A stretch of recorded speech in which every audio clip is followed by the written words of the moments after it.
તો આ છે મરસાં. તમારે ખાવા હોય તો આવી રીતે છે ને, જો આવી રીતે પહેલાં આમ પિઝા જેમ કરી દેવાના, બરાબર. પછી આને છે ને આમ રોટલામાં સોપડીને નહીં ખાવાના, આવી રીતે આખામાં લગાવી દેવાના. એટલે શું આમ સોપડી ના ખાવા પડે એના માટે છે ને આમ કરી અને પછી છે ને હવે ઓર મજા આવે ખાવાની. અમે ખેતરમાં આવું જ કાયમ. અને તમારે ખાવા હોય તો કમેન્ટ કરો અને લાઈક કરવું ભૂલતા નહીં અને વિડીયો વધુમાં વધુ શેર કરો.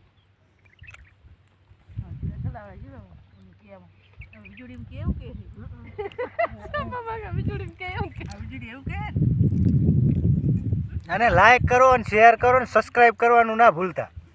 અને આવો મરસાવાળા રોટલા જોવા માટે કાયમ મળી જાય છે તમને જોવા.